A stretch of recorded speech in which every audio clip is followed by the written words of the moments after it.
Bien, jóvenes, tengan todos bienvenidos a la Academia CEPREMUNI. En esta oportunidad vamos a hablar en lo que se refiere a historia universal, la Guerra Fría y el proceso de descolonización.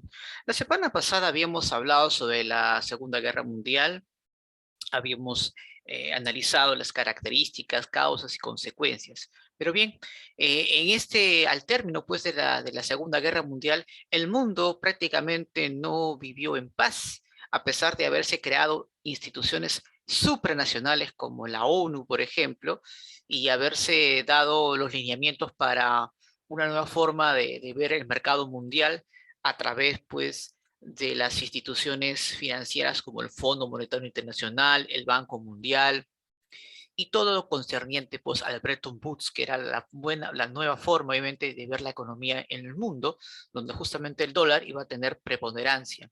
Muy bien, pues no fue así. Vamos hoy día a ver cómo es que va a existir una nueva tensión entre las dos superpotencias que surgieron después de la Segunda Guerra Mundial. Aunque más que surgir, digamos, que van a ir consolidando posiciones hegemónicas de acuerdo a ciertas características que van a tener. Por ejemplo, en el caso de Estados Unidos, su poderío va a ser económico, militar y político, mientras en el caso de la Unión Soviética solamente va a ser ideológico en cierto aspecto y en el campo militar. ¿De acuerdo? Muy bien. ¿Qué vendría a ser, profesor, entonces la Guerra Fría?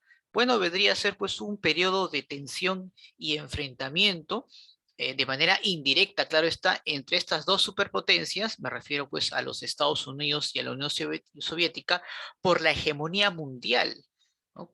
Estas superpotencias van a competir entre sí para obtener pues zonas donde van a lograr imponer su influencia geopolítica, ¿de acuerdo? Esto se va a dar pues entre 1945 y 1991 aproximadamente, ¿sí? Muy bien. ¿Cómo así, profesor, se origina esta tensión entre estas superpotencias? Muy bien. Para empezar, hay que mencionar pues que a partir de ahí el mundo se convirtió en bipolar, ¿no? Una bipolaridad.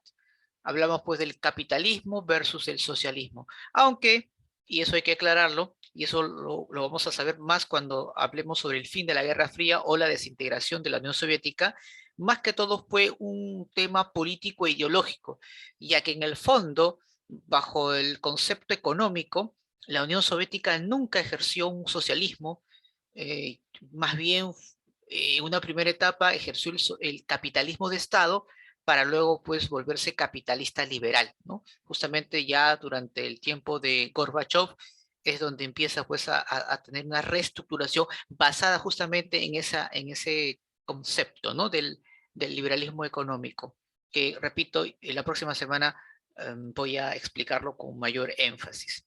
Muy bien, entonces el origen básicamente la vamos a encontrar pues primero, jóvenes, sin duda, en la conferencia de Yalta. Profesor, ¿por qué?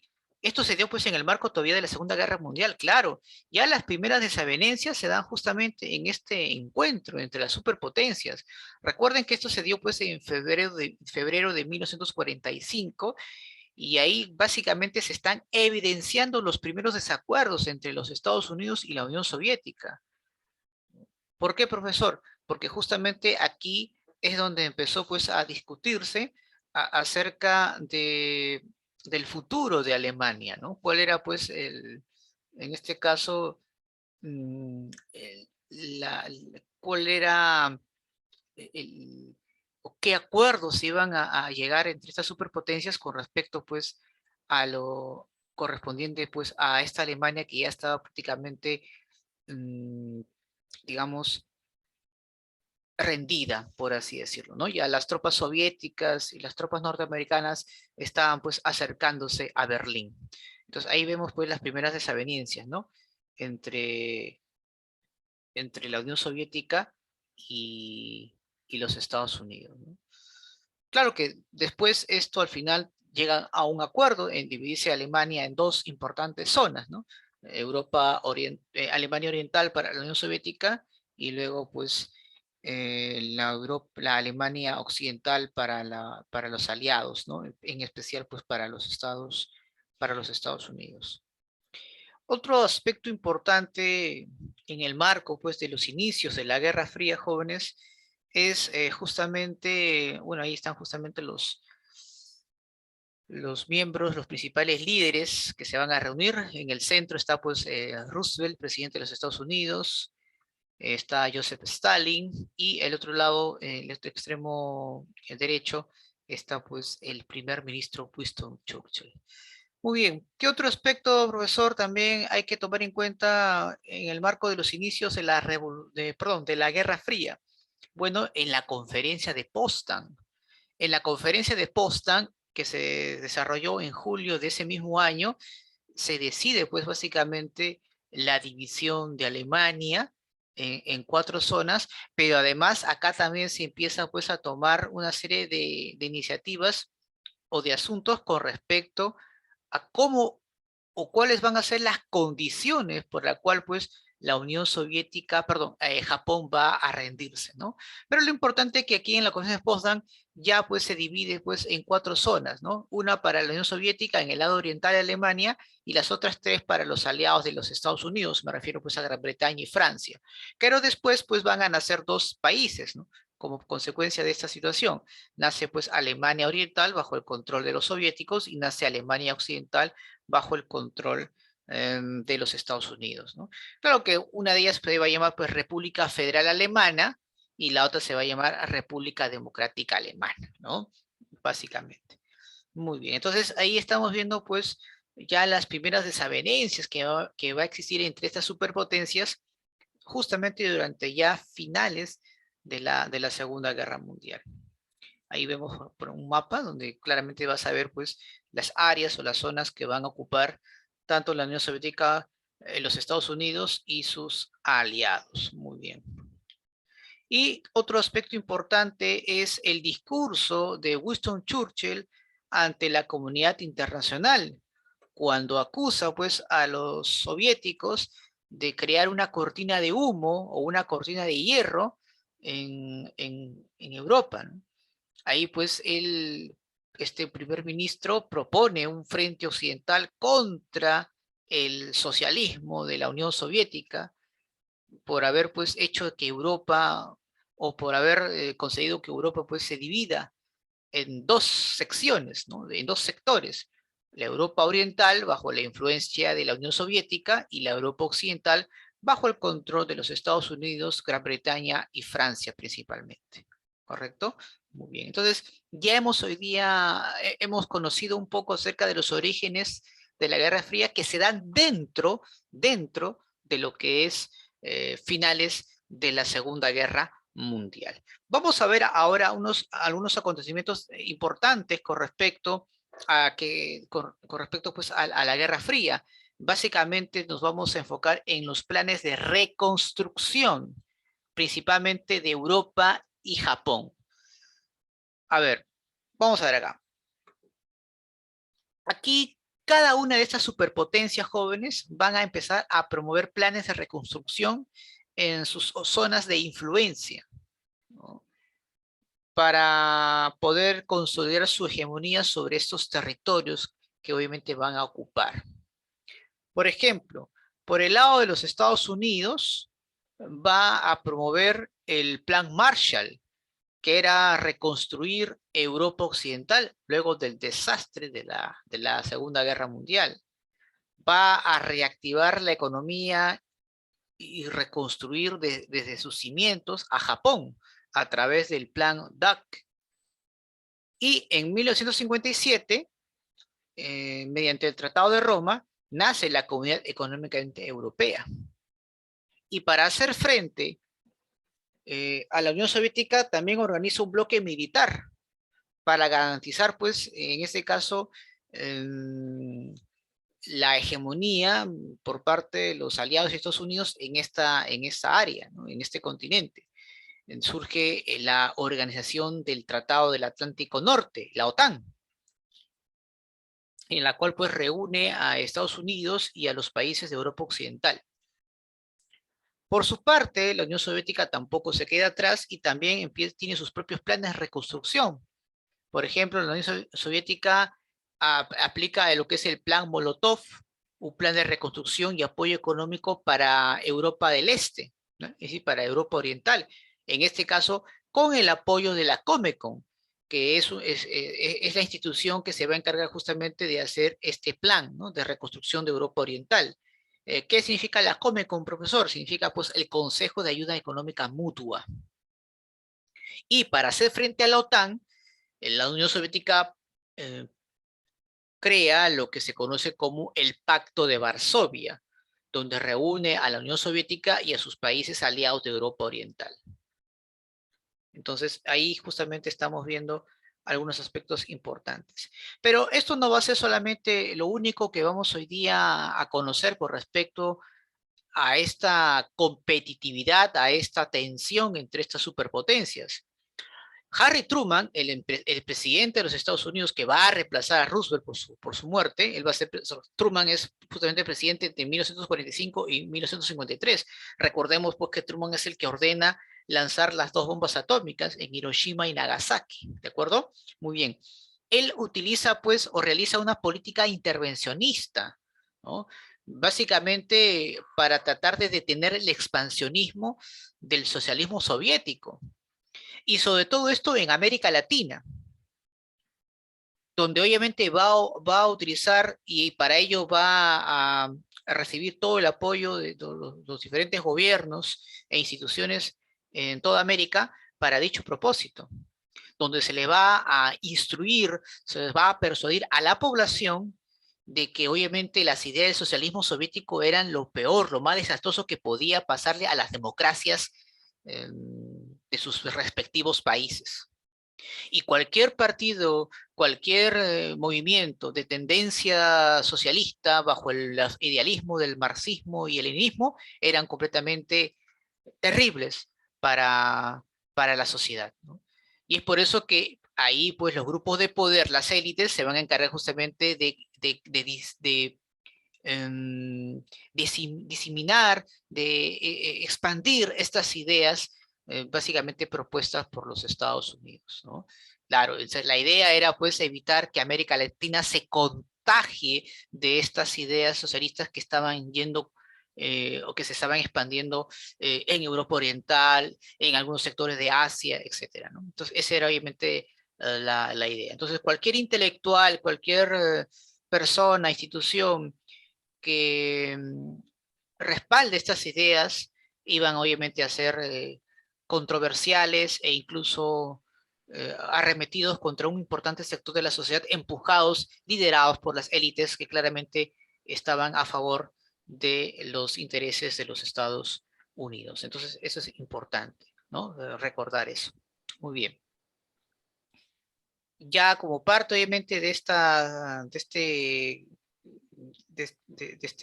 estos acontecimientos, se empiezan pues a crear lo que les mencioné hace poco, ¿no? Se crea la República Federal Alemana, apoyada económica y políticamente por los Estados Unidos. Por su parte se crea también la República Democrática Alemana, apoyada por la Unión Soviética, claro está, y obviamente pues decide restringir, ¿no?, cualquier tipo de eh, interacción o formas de alianzas económicas, ¿no? La Unión Soviética va a hacer de Alemania pues un bloqueo totalmente, por eso es que ellos toman la iniciativa de formar un muro, ¿no? El famoso pues muro de Berlín, ¿no? Eso va a ser obviamente creada pues sin duda por los soviéticos, ¿de acuerdo? Muy bien, entonces esto es importante siempre tener en cuenta.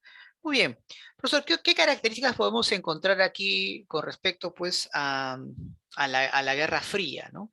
Bueno, por ejemplo, una de ellas es sin duda, por ejemplo, vamos a ver acá, en el plano político se forman pues bloques de alianzas político-militares entre estas potencias y sus países y los países afectados tras la guerra. En este caso, pues Estados Unidos a través de la OTAN y a través de su plan Marshall, y DOC apoya económicamente a Europa Occidental y a Japón. Por su parte, la Unión Soviética hace lo mismo con el plan Molotov, Comecon, y para hacer frente a la OTAN, pues implementa pues el Pacto de Varsovia, ¿no?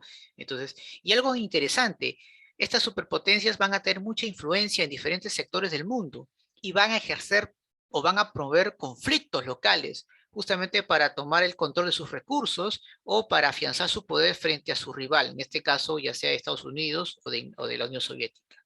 ¿correcto? Por ejemplo, el Medio Oriente.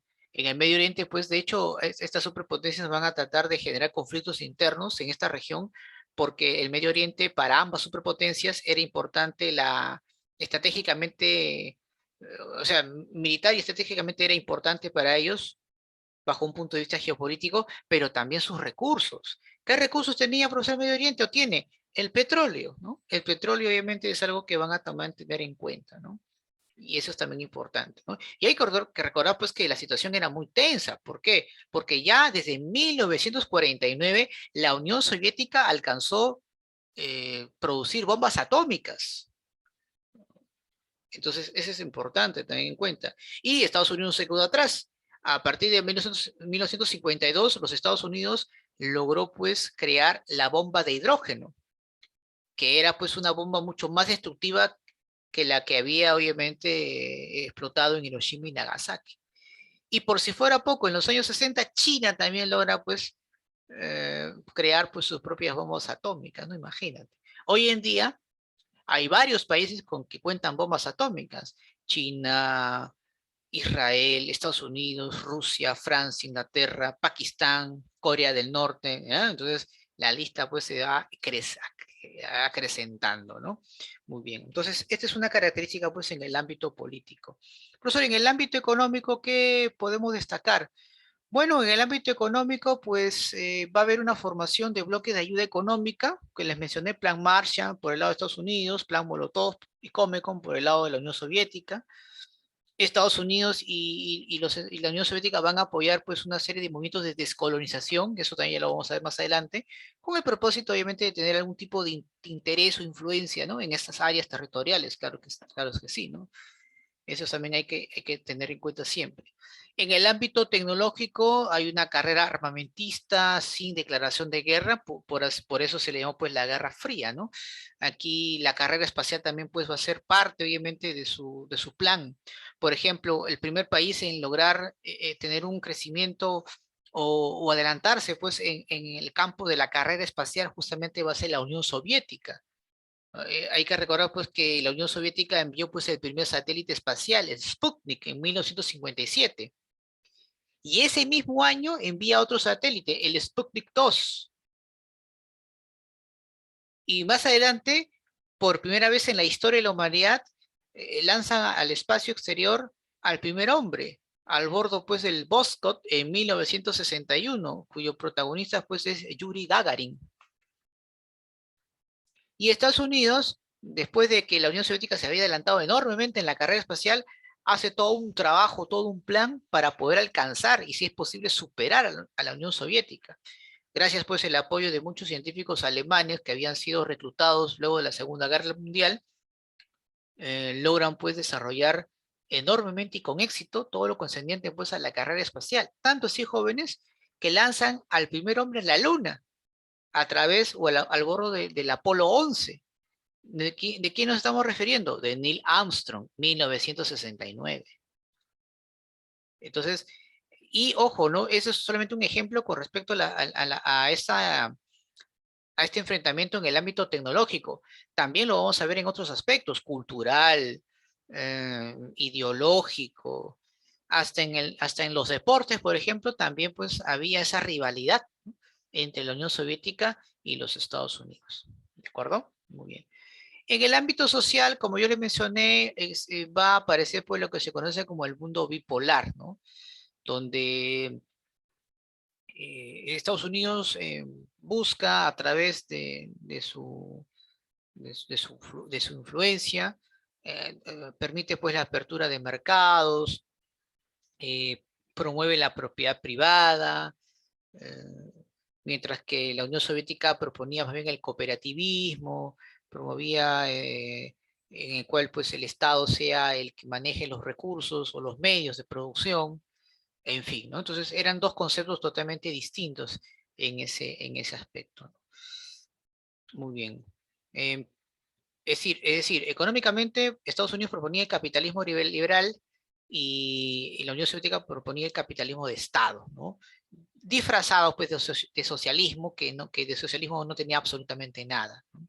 Entonces esto es también importante siempre resaltar, ¿no? Y por último, pues estas ideas o estos conceptos ideológicos, ¿no? Donde claramente vamos a ver pues que van a tener algún tipo de, de conceptos que tiene, ¿no? Por ejemplo, ¿no? A ver, a ti, ¿qué, qué les suena la parte de cuando dicen el liberalismo? A ver, ¿qué entendemos por liberalismo? A ver, jóvenes. ¿Quién por ahí puede indicarnos algún concepto? A ver. Bueno, cuando hablamos de liberalismo, se está refiriendo básicamente pues a la libertad de la propiedad privada, el individualismo, la defensa de la democracia, ¿verdad? La libertad de expresión. Y la Unión Soviética, por su parte, proponía, pues, rechazaba absolutamente el tema de la propiedad privada, defiende, pues, el colectivismo y establece, pues, un gobierno de partido comunista, ¿no? Que va a representar, pues, la voluntad de las masas populares. Pero lo que en el fondo había, pues, era una dictadura, ¿no? Primero por Stalin, posteriormente con Khrushchev van a formar, pues, un partido, bueno, es parte, obviamente, del Partido Comunista, pero básicamente, pues, este tema del rechazo a la propiedad privada es una falacia, porque obviamente ellos como gobernantes, como élite dirigente, tenían pues sus propiedades, tenían, ¿no? Sus cosas, pero como repito, ¿no? Cuando hablamos de propiedad privada, eh, creo que ahí hay una confusión enorme. Debemos tomar en cuenta que lo que la propuesta es, o sea, cuando se refiere a propiedad privada, no se refiere exactamente a tu patrimonio, no se refiere pues a tus bienes, sino se refiere pues a los recursos naturales, ¿no? En este caso, los recursos naturales no deben ser explotadas por empresas privadas, sino pues por el Estado, ¿no? El Estado es el único beneficiario de los medios de producción, en este caso de los recursos, ¿no? Claro. Entonces, eso también es importante siempre tenerlo presente. Muy bien. Vamos entonces a ir continuando, ¿verdad? Por acá. Muy bien, ya está. Continuamos aquí. Muy bien. Profesor, ¿qué otra cosa más antes de hablar sobre el proceso de descolonización vamos hoy día a ver? Bueno, antes de hablar del proceso de descolonización jóvenes, es importante hablar pues sobre los conflictos que se dieron. Bueno, los conflictos se van durante todo el proceso de la Guerra Fría, pero algo que también es importante recordar y tomar en cuenta es justamente pues que eh, este conflicto o esta importante tensión que se dio entre la Unión Soviética y los Estados Unidos también pues dejó una serie de situaciones claramente visibles con respecto pues a muchos de estos a muchas de estas ex colonias de países imperialistas que buscaron la mejor oportunidad pues para liberarse, ¿no? A esto pues se le conoce como el proceso de descolonización de los países del tercer mundo, ¿no? Entonces, si nosotros nos preguntasen en qué consiste pues el proceso de descolonización, básicamente diríamos que fue un proceso de luchas realizadas principalmente en continentes como África y Asia, en las cuales pues estas colonias aspiran, buscan su independencia frente a las potencias imperialistas, ¿no? Ese obviamente es el concepto más claro que podemos tener con respecto a este importante acontecimiento, ¿correcto? Muy bien, entonces es importante siempre mencionarlo. ¿Cuáles son, profesor, las causas por las cuales pues, se da este proceso de descolonización? Bueno, una de ellas pues tiene que ver con la intensificación de la explotación colonial, porque obviamente para salir de la crisis muchas de estas potencias imperialistas empezaron pues a explotar más a sus colonias y eso causó pues un rechazo total por parte de la población. Por otro lado, pues ya no tenían las potencias imperialistas coloniales mecanismos pues adecuados de control debido pues a su propio debilitamiento luego de la Segunda Guerra Mundial. Y eso va a ser aprovechado pues por movimientos guerrilleros, movimientos independentistas, separatistas, que querían obviamente liberarse, pues sin duda, del yugo colonial, ¿no? Y bueno, aquí pues Estados Unidos y la Unión Soviética van a apoyar, ¿no?, a estos movimientos para la descolonización y así pues ganar zonas de influencia. Por otro lado, también pues hay un interés pues de estas burguesías locales de querer tomar el poder y ya no ser pues parte o ser vasallos de los grandes imperios coloniales, ¿no? Entonces, esos van a ser pues las tres causas más importantes por la cual se da este proceso de descolonización, ¿correcto? Aquí podemos encontrar pues importantes personajes que dirigían a grandes masas, como el caso de la India con Mahatma Gandhi, que se liberó pues de Inglaterra, en la cual la India logra su independencia allá por 1947. Tenemos pues a Abdel Nasser, por ejemplo, en Egipto, que se liberó pues de la influencia de los ingleses allá por 1952. Ho Chi Minh, que libera Indochina del yugo francés allá por 1954. Tenemos a Patricio Lumbamba, perdón, Lumumba, así es, Lumumba, del Congo, que se liberó pues de Bélgica allá por 1960. Tenemos pues a Ben Bella de Argelia, que también se va a liberar pues de Francia allá por 1962, ¿no? Entonces, esto es interesante tener en cuenta. Ahora, en el caso de la India es interesante porque es tal vez el más, junto con Egipto, la que más va a resaltar, ¿no? A ver, la India, recordemos que era una colonia inglesa desde el siglo XIX. Ahí pues se extraían importantes recursos por el cual pues los ingleses habían aprovechado muy bien, ¿no? Ahora, anteriormente la India estaba bajo el control de los portugueses, pero los franceses, los ingleses pues expulsaron a los portugueses y se quedaron con la India. Y ya de finales del siglo XIX han habido pues varios movimientos de liberación, ¿no?, contra los ingleses, pero no han tenido éxito, ¿no? Los británicos pues eran una potencia militar impresionante, ¿no? Y tenían una empresa que justamente se encargaba pues del control del monopolio en este lugar. Se llamaba pues la Compañía de las Indias Orientales, en la cual pues tenía el control directo de todos los recursos en beneficio de la corona británica, ¿no? Entonces eso también es importante recordar, ¿no?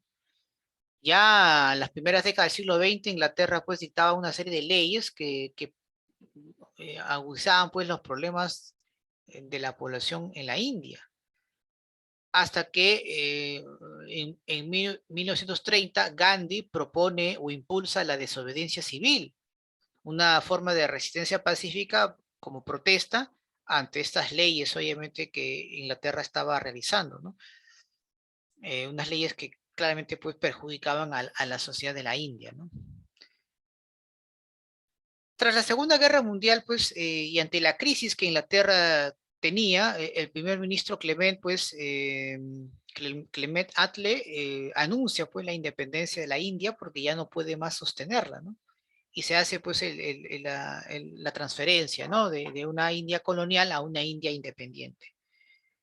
Y justamente en ese trance se produce, pues, una serie de enfrentamientos entre muchos indios de religión hinduista y muchos indios musulmanes, ¿no?, en el cual pues va a haber una especie de luchas religiosas, ¿no?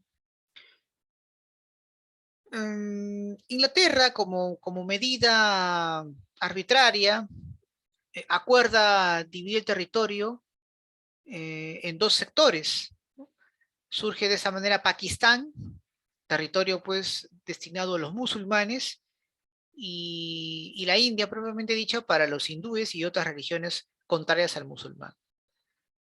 Entonces esto también es importante tener en cuenta. Lamentablemente Gandhi pues es asesinado por un fanático hindú, o sea, de su propio origen religioso, que se oponía pues a entregarles pues derechos a los musulmanes, ¿no? Nehru es el que reemplaza a Gandhi, y pues es considerado pues el primer gobernante de la India, ¿no?, que va a ser obviamente apoyado por la burguesía de ese país, ¿no? Entonces, es un hecho resaltante con respecto pues al nacimiento de la India y Pakistán, ¿no?, donde Gandhi pues sin duda va a ser un importante protagonista, ¿correcto?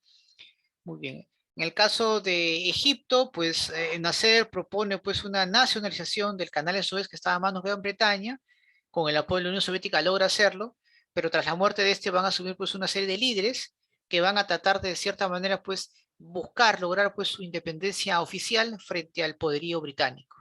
Lo mismo pasa con Indochina, que está bajo el control de Francia. Se empiezan a dar pues una guerra de guerrillas. Al final pues Francia no tiene la opción pues de sucumbir ante esa situación, pero Indochina pues se divide pues en tres países, entre ellas pues Laos, Camboya y Vietnam, ¿no? Luego obviamente de su independencia, ¿no? Entonces son, digamos, los países más resaltantes con respecto pues a este proceso de descolonización, y como repito, pues va a recibir mucho apoyo económico y militar, tanto de la Unión Soviética como el de los Estados Unidos, ¿no? ¿Se acuerdan que les había dicho que el mundo se había convertido en bipolar? Claro, pero van a existir países del tercer mundo que van a tratar de alinearse ni con las ideas, ni propuestas de los Estados Unidos, ni tampoco con la Unión Soviética, ¿no? De ahí pues surge los famosos países de los no alineados, que es una agrupación de estados mayormente de tercer mundo, cuyo propósito pues es conservar una posición neutral frente a la influencia de los Estados Unidos o de la Unión Soviética, ¿correcto? Que es algo que también quería justamente compartir con cada uno de ustedes. Muy bien. Ahora vamos a ver rápidamente algunos conflictos importantes que se van a desarrollar durante la Guerra Fría. Por ejemplo, vamos a ver acá, perdón, un ratito. Aquí. Por ejemplo, vamos a hablar acerca de la Guerra de Corea, ¿no? Profesor, ¿qué es la Guerra de Corea? Bueno, la causa principal era pues evitar que Corea sea convertido pues un estado socialista bajo la influencia de la Unión Soviética y de China. Los Estados Unidos tenían las cosas muy claras, ¿no? No tenía que haber un país socialista cerca a Japón, porque Japón, recuerdo, estaba bajo control de los Estados Unidos. Por eso, pues, que era trascendental, pues, evitar a toda costa que Corea, pues, sea absorbida y esté, pues, bajo la influencia, pues, de la Unión Soviética o de China, ¿no? Entonces, esto también es importante tener en cuenta. Pero veamos un poco de antecedentes, ¿no? Bueno, hay que recordar, pues, que tras la derrota de Japón durante la Segunda Guerra Mundial, Corea, pues, fue dividida en dos sectores a través del paralelo 38, ¿no? El norte, pues, era socialista y el sur, pues, era capitalista, ¿no? Obviamente, pues, la Unión Soviética apoya con armas a Corea del Norte para recuperar el país y unificarla. China también va a intervenir militarmente en ese conflicto. Pero Estados Unidos decide, pues, tomar cartas en el asunto y evitar a toda costa, pues, que existe esa integración entre estos dos países. La guerra, pues, al final termina con el Tratado de Panmunjom, en la cual, pues, deja una serie de muertos, una situación catastrófica para ese país, y claramente, pues, producto de la guerra, pues, estos países, pues, se empobrecen cada vez más. Pero ahora, pues, con el tiempo, pues, Corea del Sur, pues, creció de manera exponencial, ¿no? Como hoy día, pues, Corea es considerado, pues, una de las importantes economías del mundo. Muy bien.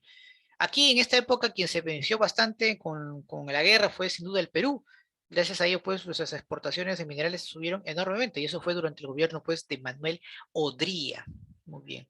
Otro aspecto importante, jóvenes, es sin duda, pues, la crisis de los misiles de Cuba, ¿no? Para muchos era inevitable un enfrentamiento nuclear, ¿no?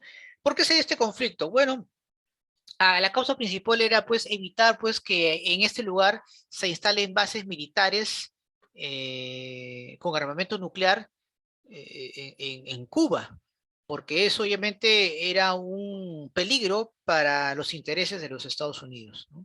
Entonces, esto también es siempre importante tener en cuenta. Como mencioné, para muchos, este fue pues tal vez el punto más crítico de la Guerra Fría, porque estuvo pues a punto de iniciarse para muchos, repito, la Tercera Guerra Mundial. Al final, pues la calma llegó cuando la Unión Soviética, bajo el gobierno de Nikita Khrushchev, decide pues retirar los misiles de la isla, pero a cambio la Unión Soviética también pidió de que los Estados Unidos retiren su armamento nuclear, que estaba obviamente en Turquía, ¿no? Que estaba, Turquía era un país pues, muy cercano pues, a la Unión Soviética, ¿no? Entonces, esa era la idea, ¿no? Y bueno, el presidente entonces, Kennedy, acepta, ¿no? Ahora, ¿cuáles van a ser las consecuencias de que no se haya aceptado una guerra a gran escala? Porque eso perjudicó principalmente pues, a las empresas que vendían justamente armas. Pues las consecuencias para esos gobernantes puede ser grande. Khrushchev fue destituido del partido y, como ustedes saben, Kennedy fue asesinado, ¿correcto? Claro, entonces ese es el precio que pagaron por obviamente evitar una futura confrontación. Claro que hay otros factores que van a condicionar esta situación. Es muy posible que también el asesinato de Kennedy tenga que ver pues con la posición que él tiene con respecto pues a un enfrentamiento en Vietnam, cosa que él había desistido. Otras también podía ser pues el hecho de no ser no tener un enfrentamiento muy directo con la Cuba revolucionaria, ¿no? Porque recordemos que era pues en ese momento Fidel Castro y su séquito habían controlado esa isla, ¿no? En fin, pero de hecho pues habían sectores poderosos que no querían que Kennedy siga pues gobernando el país, por eso pues fue asesinado, ¿no? Y bueno, ustedes saben la historia que se busca un chivo expiatorio, un joven pues que no tenía oficio ni beneficio, un tal Harry Oswald y que lo asesina, ¿no? Pero la idea, la verdad, pues no es esa, ¿no? En realidad, pues una conspiración de las más altas esferas de la política norteamericana que veían, pues, en Kennedy un obstáculo para sus intereses. Muy bien. ¿Qué más tenemos? Tenemos, pues, para muchos, tal vez, la guerra más sanguinaria de que nos dejó, pues, la Guerra Fría, ¿no? La guerra de Vietnam, ¿no? La guerra de Vietnam. Profe, ¿qué consiste la guerra de Vietnam? Bueno, vamos a ver acá. Bueno, la causa principal, pues, era también lo mismo que en Corea, ¿no? Evitar, pues, que Vietnam se une en un solo país bajo las ideas del socialismo, ¿no? Hay que recordar, pues, que tras la Segunda Guerra Mundial, las superpotencias se dividieron Vietnam, ¿no? Había un Vietnam del Norte bajo control de la Unión Soviética y China y un Vietnam del Sur bajo el control de los Estados Unidos. Estados Unidos, por ejemplo, para poder obviamente incursionar en ese país, para poder tomar como excusa y poder iniciar una guerra con Vietnam, utiliza un incidente, ¿no? El incidente llamado Maddox o del Golfo de Tonkin, donde para poder pues iniciar, para poder justificar la invasión de los Estados Unidos sobre Vietnam, ¿no? Entonces, eso también es importante mencionarlo, ¿no? Muy bien. ¿Por qué, profesor? Porque los Estados Unidos quería pues controlar todo lo que es el sudeste asiático y quitarle pues predominio a los estados, en este caso a la Unión Soviética y a China. ¿De acuerdo? Entonces eso también era importante para los norteamericanos, ¿no? Tener hegemonía en el sudeste asiático. Para ello era importante tomar el control de Vietnam. Ya mantuve controlada a Corea, me toca ahora a Vietnam, ¿no? Y bueno, pues la guerra de Vietnam se va a caracterizar por ser una guerra totalmente devastadora, se van a cometer una serie de atrocidades, donde claramente pues la opinión pública va a repudiar las actitudes de las milicias norteamericanas, ¿no? Y bueno, pues tanto fue el desgaste militar, y las protestas internacionales y el mal manejo político del presidente Nixon, que al final pues Estados Unidos va a abandonar porque nunca llegó a tomar el control total del territorio y mediante el Tratado de París pues Estados Unidos pues se retira de la guerra, ¿no? Y Vietnam pues se unifica bajo el régimen socialista, ¿no? Es la única guerra que se conoce que los Estados Unidos perdió, ¿no? Muy bien. Otro conflicto interesante, muy ameno, que justamente se dio pues en las últimas décadas, fue pues la guerra de Afganistán. La guerra de Afganistán. Profe, ¿qué es la guerra de Afganistán? ¿Cuál fue la razón acá? Bueno, eh, Afganistán era un país satélite bajo el control de la Unión Soviética, ¿no? El gobierno de Brezhnev organiza pues una intervención en 1979 para invadir Afganistán. ¿Por qué? ¿Por qué? Porque obviamente lo que se buscaba o lo que se pretendía era, pues, en este caso por parte de los afganos, era pues separarse, ¿no? De la influencia de la Unión Soviética. Bueno, ese es el argumento que los soviéticos utilizan, ¿no? Ellos argumentan pues de que Afganistán quería pues promover pues el separatismo en su república, ¿no? Pero el asunto era básicamente eh, en este caso porque habían sectores de las élites locales de Pakistán, perdón, de Afganistán, que buscaban pues una cierta autonomía y por ahí de repente alianzas que era muy probable que perjudicarían pues sin duda a la Unión Soviética. Y bueno, Estados Unidos, aprovechando pues la situación, apoya militar y económicamente a los rebeldes, a los mujahidines, en el cual pues tras expulsar a los soviéticos luego de 10 años de guerras, eh, van a instaurar pues un gobierno de régimen dictatorial opresivo, y estos mujahidines son pues los famosos talibanes. Y el líder, uno de los líderes de defensa de Afganistán frente a la Unión Soviética era pues nada más y nada menos que Osama Bin Laden, que había sido entrenado previamente por la CIA de los Estados Unidos. Es decir, Bin Laden era en ese momento un colaborador de los Estados Unidos frente a la Unión Soviética. ¿Mm? Años después, supuestamente este líder, con su organización Al-Qaeda, deciden pues en este caso lanzarse o en este caso arremeter contra las Torres Gemelas, ¿se acuerdan? En ese famoso atentado de las Torres Gemelas, ¿no? Claro. Lo curioso es pues que nadie nos dice que Osama Bin Laden era pues un ex colaborador, ¿no? De los Estados Unidos, como lo fue también eh, Saddam Hussein, que sin duda pues, fue un dictador que durante los años 80 colaboró tremendamente pues, con los Estados Unidos, ¿no? Muy bien, entonces importante siempre resaltar estos acontecimientos. Muy bien. Preguntas, dudas, chicos, hasta aquí sobre el tema de hoy. ¿Alguna inquietud, dudas? Para luego pasar a las preguntitas y ir resolviéndolas. ¿Todo claro? Muy bien, muy bien.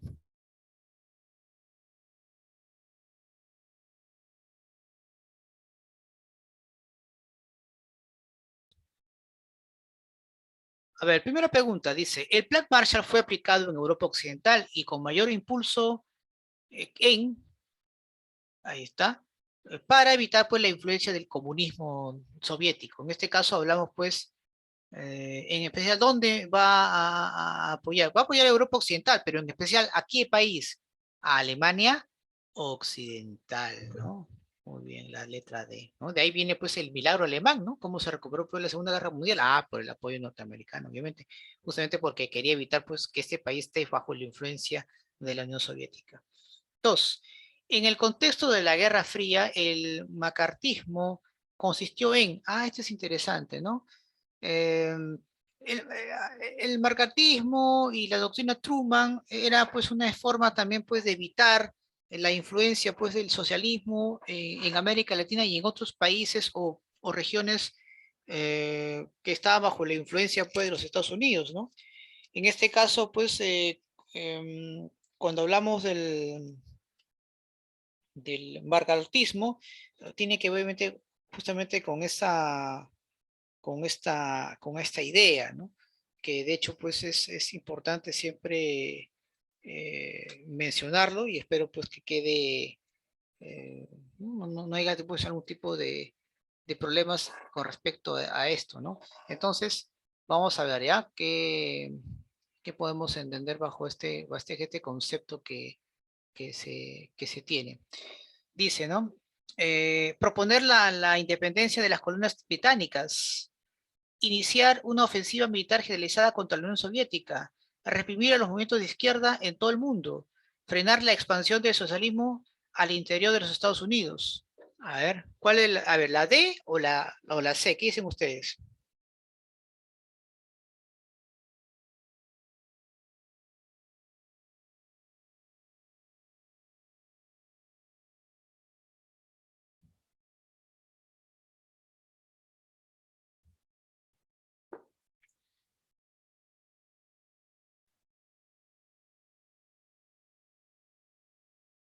Claro, el margartismo, la letra D. Ya, te debes olvidar esa parte. Muy bien, vamos a ver, a continuar. A ver, acá continuamos. Dice 3. A ver, la creación de la OTAN en Europa Occidental del Seato en Asia y del Arsus en Oceanía, y indicaba un mayor avance en cuanto a alianzas militares para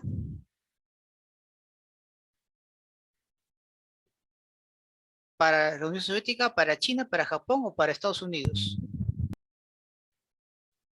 ¿Ya? Indicaba un mayor avance en cuanto a alianzas militares para... bueno, acá que dice contra o para, dice acá para, dice, ¿no? La creación de la OTAN, Europa Occidental, del ASEATO en Asia, el ANZUS en Oceanía, indicaba pues un mayor avance en cuatro alianzas, en cuanto a alianzas militares. ¿Para quién?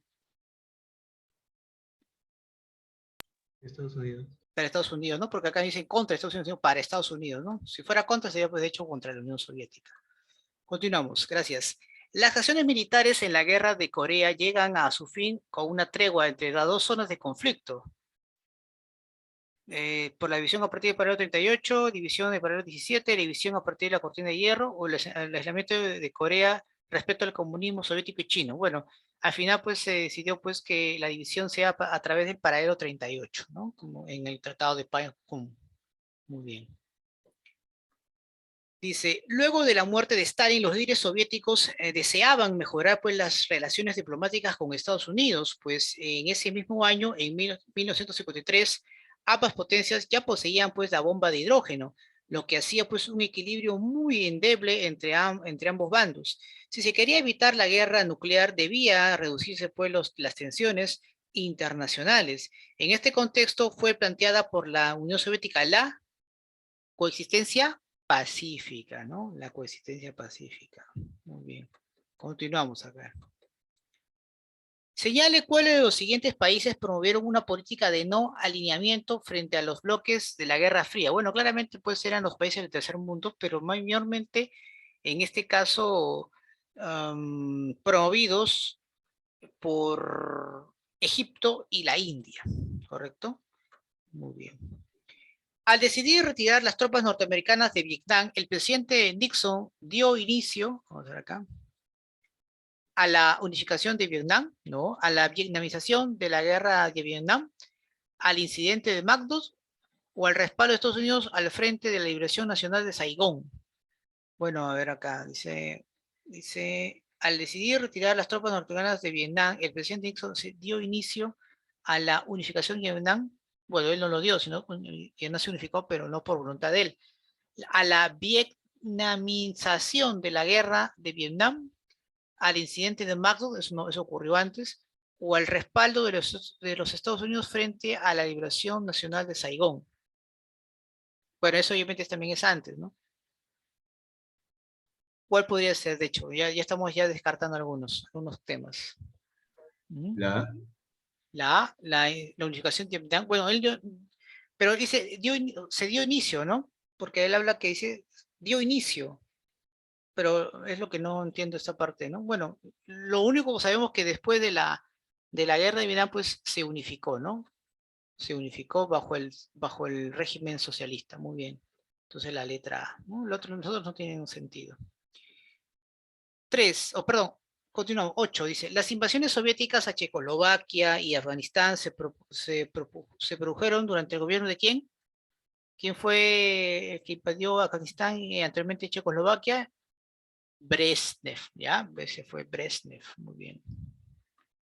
Señale cuál de las razones principales que motivó a la crisis y a la desintegración de la Unión Soviética, cuáles fueron la derrota de Estados Unidos en Vietnam, la dictadura de Mikhail Gorbachev, el elevado nivel de vida proletariado ruso o los excesos en los gastos militares. ¿Qué dicen ustedes?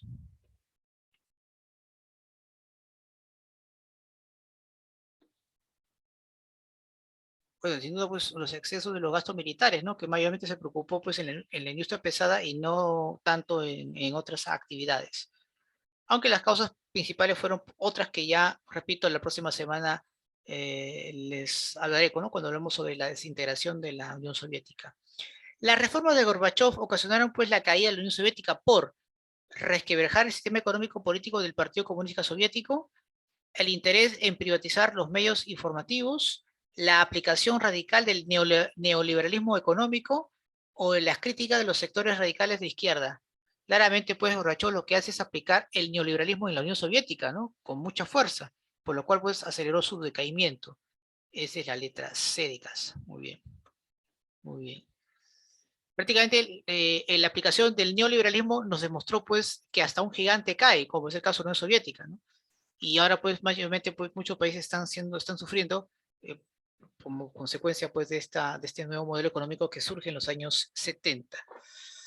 11. En agosto de 1991, un sector del Partido Comunista Soviético liderado por Yanadev intentó un golpe de Estado contra el presidente de la Unión Soviética, Gorbachev, con el objetivo de respaldar un posible gobierno de Boris Yeltsin, no, profundizar las reformas hacia una economía liberal, convocar elecciones presidenciales en cada república de la Unión Soviética o frenar la aplicación de las reformas económicas y políticas. Bueno, claramente fue para frenar pues estas reformas, ¿no? Liberales, de neoliberales de Gorbachev. Muy bien, entonces la letra D de dedo. La doctrina Truman, desarrollada pues a partir de los sucesos de Grecia, en Grecia, estableció como política internacional de Estados Unidos el aislamiento frente a la problemática europea, combatir el comunismo en América Latina, el uso de energía nuclear contra el comunismo o intervenir pues contra la expansión del comunismo. ¿Cuál de ustedes dicen? Combatir a nivel mundial la expansión del comunismo, ¿no? Claro, ahí está.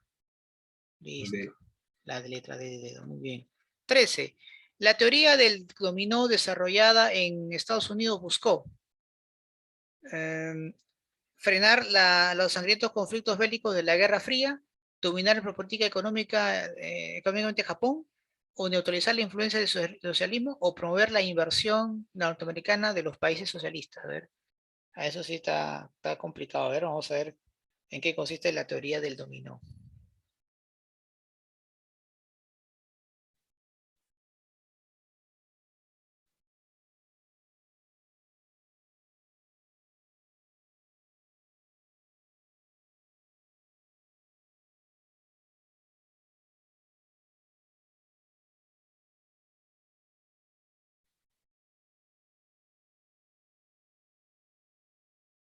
Frenar sangrientos, dominar políticamente económica Japón, reutilizar la influencia del socialismo, promover la inversión norteamericana en los países socialistas. Bueno, claramente pues la D está descartado, ¿no?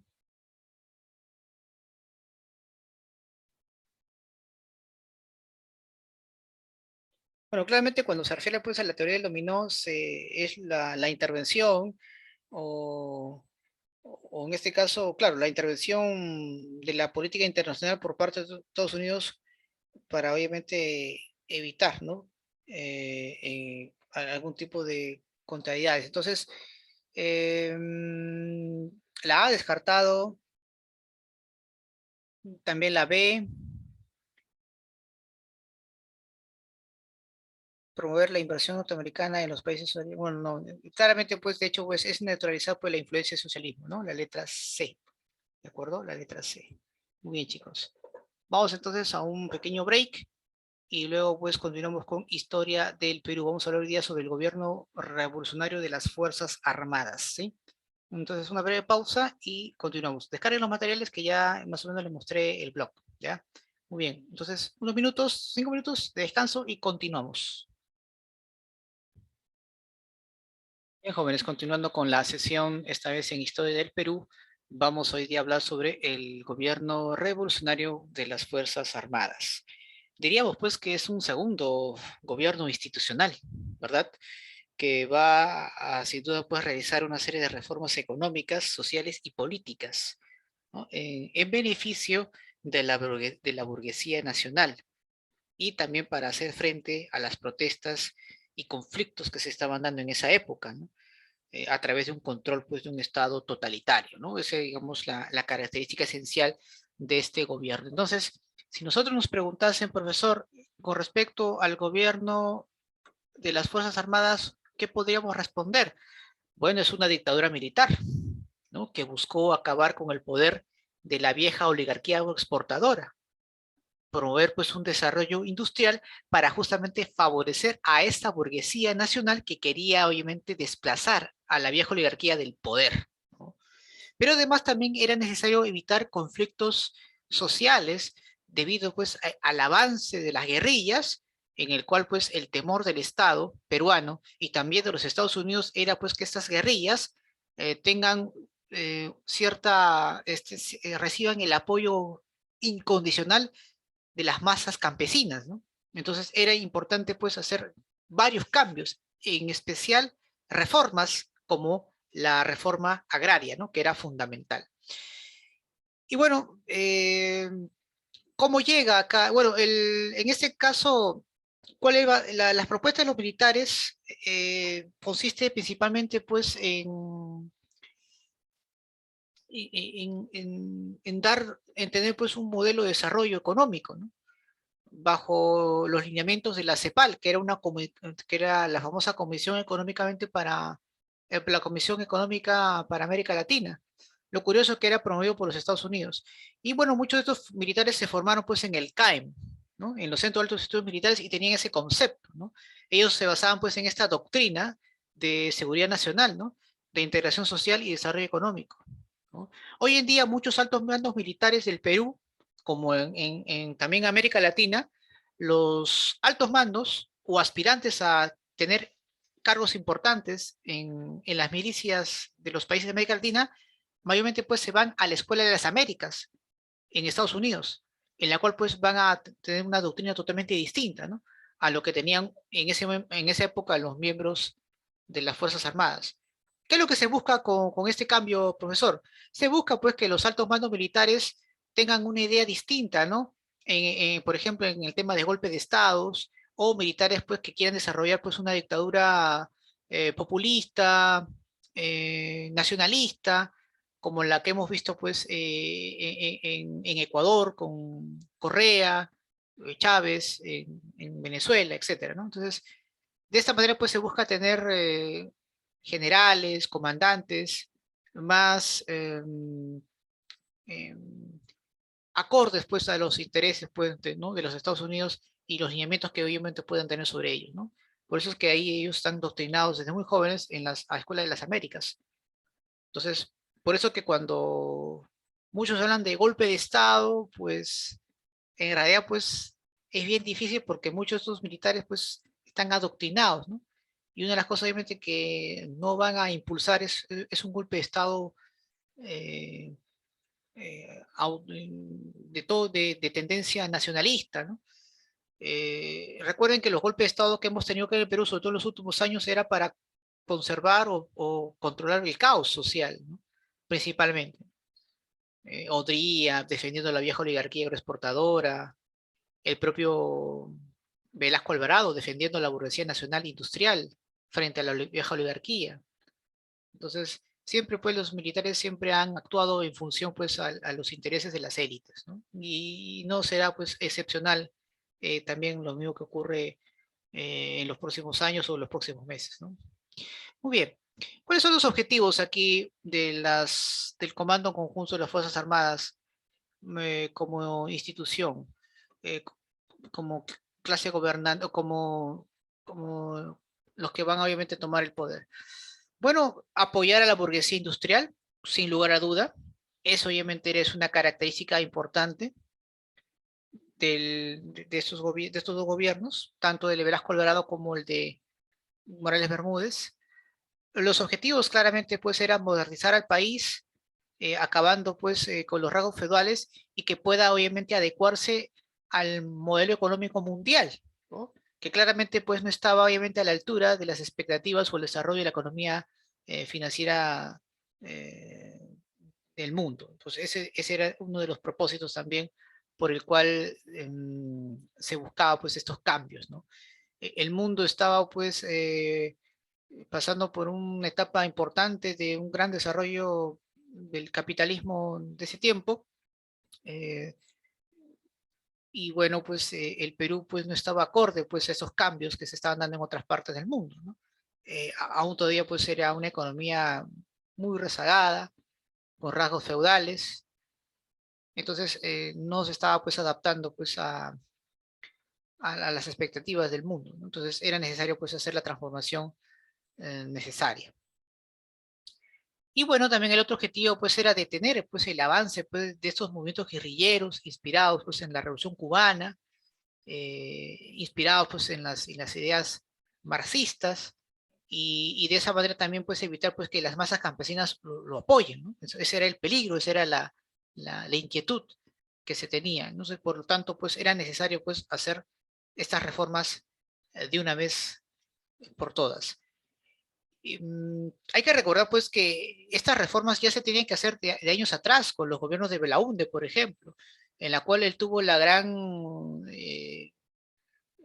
responsabilidad pues de hacer los cambios, pero lamentablemente al ser un gobierno democrático no podía desarrollar completamente dichos programas de cambios debido pues a los constantes obstáculos que va a recibir desde el Congreso, que eran pues los representantes y aliados de la oligarquía agroexportadora, que buscaban pues impedir a toda costa estas reformas, ¿no? Que claramente pues los perjudicaban, ¿no? Es por eso pues que Velasco Alvarado realiza un golpe de Estado y utiliza como pretexto supuestamente el famoso escándalo de la página 11, ¿no? Donde involucraba pues al gobierno de Belaúnde con un aparentemente acto de corrupción. Pues siempre pues cuando se busca un golpe de Estado hay que buscar una excusa, y la excusa perfecta en ese momento era pues el famoso escándalo de la página 11. Muy bien. Algunos aspectos que vamos a tomar en cuenta del gobierno de Velasco Alvarado. Bueno, es importante tomar lo siguiente. Su plan que va a aplicar Velasco Alvarado es el famoso plan Inca, ¿no? El cual pues buscaba cambiar un estado oligárquico por un estado industrial orientado al mercado interno, ¿no? Pero también, de cierta manera, limitar hasta cierto punto la influencia, ¿no? de los Estados Unidos. Muy bien. Entonces, esto es algo que también siempre hay que tomarlo en cuenta. Ahora, en esta primera etapa, Velasco va a gobernar el Perú entre 1968 y 1975, ¿de acuerdo? Profesor, objetivos políticos sociales, objetivos políticos económicos. Bueno, objetivos políticos sociales, mejorar pues el nivel de vida de la población. Había pues una clara analfabetismo total, había mucha pobreza extrema, los campesinos seguían siendo maltratados por sus patrones, era necesario pues formar un gobierno autónomo y nacionalista. Claramente pues era una forma de ganarse el apoyo del pueblo, porque su política claramente o su forma de llegar a las masas era pues a través de de la demagogia, utilizando pues el tema del nacionalismo como un fuerte impulso, ¿no? Para que estas ideas pues, o que puedan recibir pues el respaldo de las masas, ¿no? Con el paso del tiempo pues su gobierno va a catalogarse de impopular por los problemas o por la crisis económica que va a acarrear más adelante, y también pues, por el autoritarismo que va a tener pues al ser o al repeler o agredir constantemente pues a aquellos grupos que estaban contra su gobierno, ¿no? Objetivos políticos y económicos, bueno, era un Estado intervencionista, va a realizar pues una serie de estatizaciones, pero no todas van a ser estatizadas, hay que tomar en cuenta eso. Hay muchas empresas extranjeras que no van a ser tocadas porque consideraban pues que eran empresas que podían ayudarlo enormemente, ¿no? En este caso no es sino al Estado, ¿no? Como Sauder Perú, por ejemplo.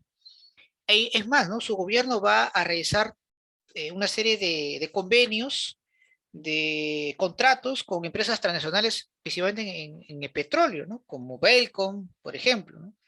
Entonces, el mito este de que todo lo estatizó, eso no es cierto, ¿no? Hay empresas privadas que las dejó operar porque eran convenientes para el Estado peruano. Y aquellas que las estatizó, gran parte de esas empresas fueron indemnizadas. Hay que recordar pues que las expropiaciones que hizo no solamente fue empresas nacionales, sino también extranjeras, en especial norteamericanas, ¿no? Y para evitar pues una sanción económica por parte de los Estados Unidos, pues el Perú, el Estado peruano, pagó pues, ¿no? Una fuerte indemnización a estas empresas norteamericanas. Muy bien. Principales reformas, profesor. Bueno, entre las principales reformas que sin duda vamos a tomar en cuenta es sin duda la reforma agraria, ¿no? bajo su lema demagógico, el campesino, el patrón no comerá más de tu pobreza, él buscaba pues hacer una gran transformación en ese aspecto. Hay que recordar que muchas haciendas eran de la oligarquía, ¿no? Y estaban obviamente eran dueños absolutamente, eran grandes terratenientes. Entonces lo que hace es que estas haciendas pasen ahora a manos de los campesinos a través de organizaciones cooperativas. Por ejemplo, en la costa se estableció pues las CAPS, que era la Cooperación Agraria de Producción Social, y en las zonas andinas se organizó la SAIS, que era la Sociedad Agropecuaria de Interés Social, ¿no? Entonces, esa era, digamos, la razón, ¿no? Entonces, si te preguntan qué es una reforma agraria durante el gobierno de Velasco, fue obviamente la expropiación de las tierras de la oligarquía y de los gamonales que van a ser entregadas pues a los campesinos, ¿no? ¿De acuerdo? Entonces, ¿cuál es el objetivo de la reforma agraria, profesor? El objetivo era claro, jóvenes, eliminar pues la base del poder oligárquico y frenar pues el surgimiento de las guerrillas. Ellos consideraban pues que al arrebatarse las tierras a los gamonales, a los terratenientes y entregárselos a los campesinos, las guerrillas iban a perder el control o en este caso iban a tener menos influencia en las masas campesinas, ¿no? Y así fue.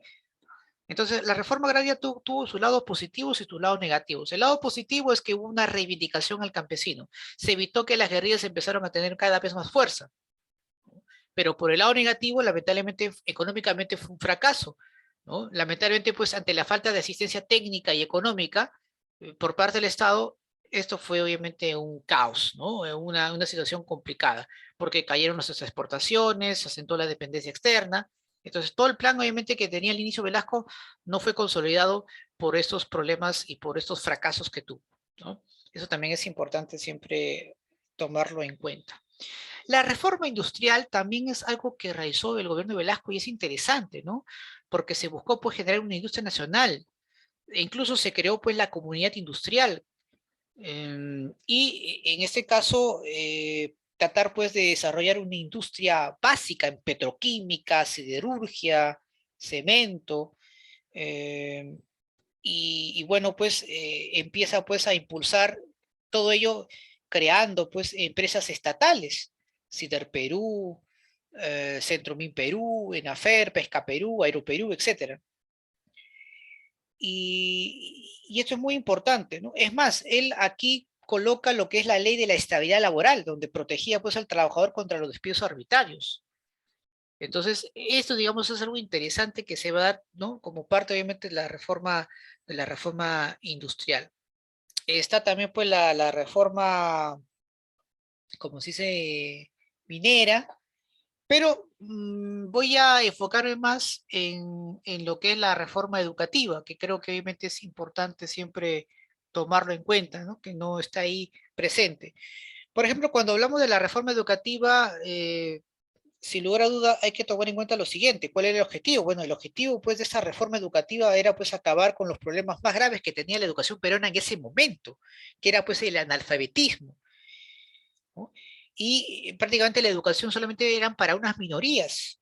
Y además, gran parte de la población, a ser analfabeta y no conocer la realidad, pues estaba completamente desconectada de ella, ¿no? Esta enorme tarea, pues, va a ser encargada a Augusto Salazar Bondi y al gran maestro Walter Peñalosa, ¿no? Entre las principales reformas, por ejemplo, era fomentar, pues, una educación técnico-laboral, acorde obviamente al mercado de trabajo que se estaba dando tanto al interior del país como el extranjero. Se promovió pues la educación bilingüe, ¿no? En el cual pues el runasimi o el quechua iba a ser el idioma oficial del Perú, pero era un tema básicamente, repito, emblemático, ¿no? Porque era bien complicado que el quechua fuese el idioma oficial del Perú, porque gran parte del sector, sobre todo en Lima y la capital, no hablan pues el quechua, ¿no? Eh, durante su gobierno, eh, busca pues promover, repito, una educación para el trabajo a través de talleres en los diversos colegios. En, en su gobierno, pues, el SUTEP va a tener pues un papel predominante, ¿no?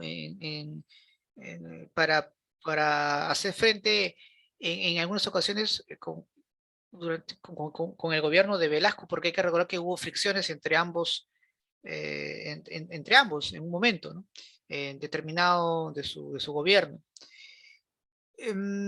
Para poder, digamos, defenderse frente a posibles ataques de la oposición, utilizando pues a los sindicatos, utilizando a organizaciones civiles, Velasco crea el SINAMOS, ¿no? SINAMOS significa Sistema Nacional de Inmovilización Social, ¿no?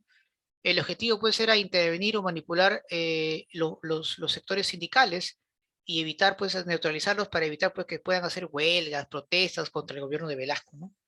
Lamentablemente no tuvo resultados eh, esta estrategia. Muy bien. ¿Por qué cae Velasco Alvarado? Bueno, cae básicamente por tres razones fundamentales, ¿no?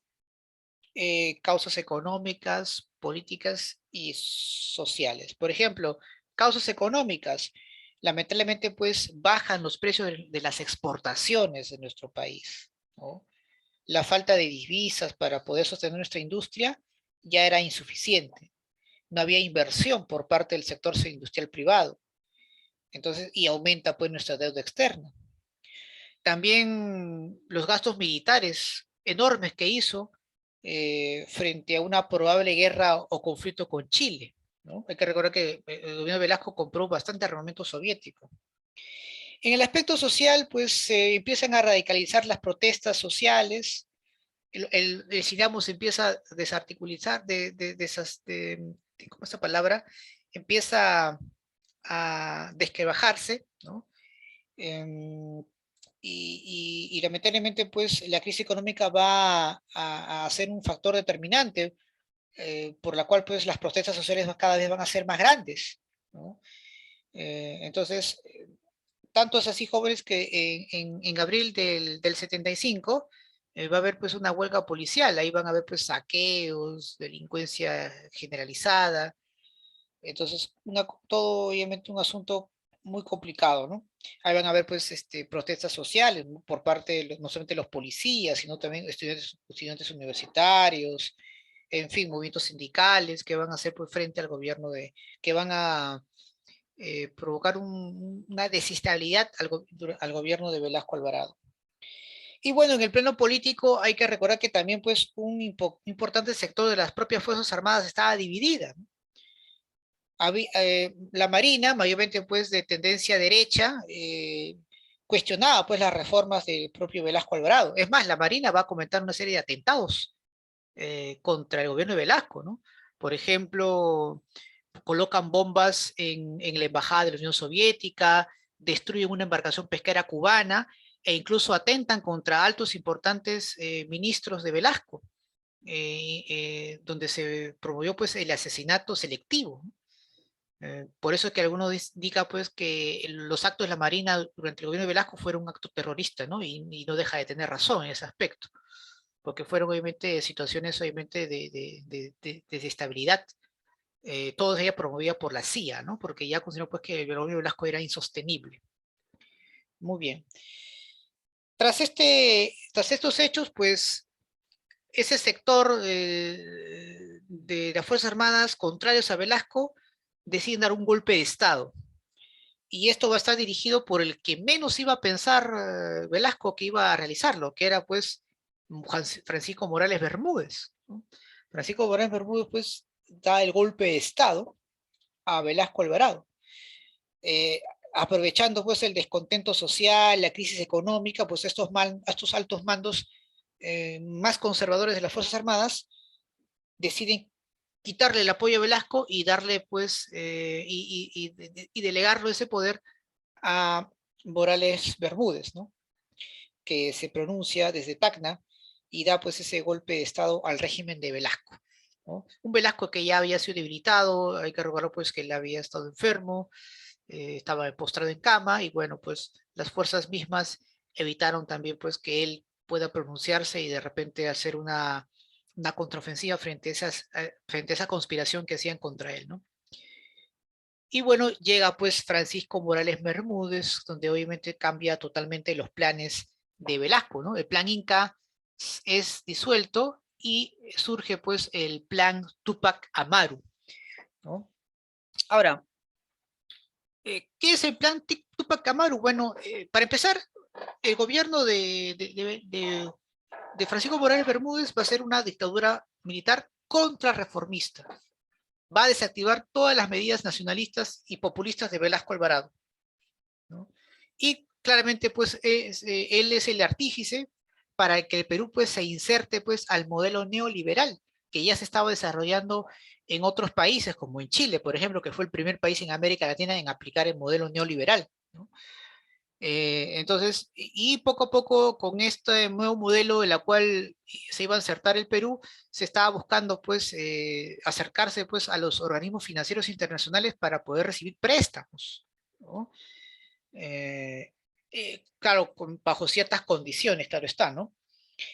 Entonces, cuando hablamos del plan Tupac Amaru, nos estamos hablando pues a una serie de medidas o de acciones que van a desarticular todas las medidas, todas las reformas que había hecho Velasco Alvarado, o al menos la gran mayoría de estas reformas. Y bueno, toma la decisión pues que ahora el poder la van a tener que, lo van a dar los empresarios industriales, ¿no? Y a partir de ellos, es a partir, hasta la fecha, son los que han tomado las decisiones políticas. Son ellos que deciden qué gobernantes se quedan, qué gobernantes se van, o quiénes son los candidatos que pueden estar, o que son los futuros presidentes que están bajo sus, por así decirlo, bajo sus intereses, ¿no? O perspectivas, ¿no? Y aquel presidente, pues, que no se alinea a sus intereses, simplemente, pues, es eh, por ahí desprestigiado, ¿no? Para eso pues tiene los medios de comunicación justamente para dicho, eh, para ello, ¿no? Justamente. Muy bien. Entonces, ahora, ¿qué ocurre acá durante el gobierno de Francisco Morales Bermúdez? Lamentablemente, pues, Morales Bermúdez no puede controlar la crisis que ya había arrastrado de gobierno, que había heredado de Juan Velasco Alvarado. Por ejemplo, eh, una de las medidas que toma Morales Bermúdez es frenar la reforma industrial, ¿no? Devuelve pues la flota pesquera a las empresas extranjeras principalmente, detiene la reforma agraria, ¿no? Es una de las cosas que él hace, detener la reforma agraria, y para poder obviamente evitar o para controlar un poco la inflación que se estaba desarrollando, aplica los famosos paquetazos, ¿no?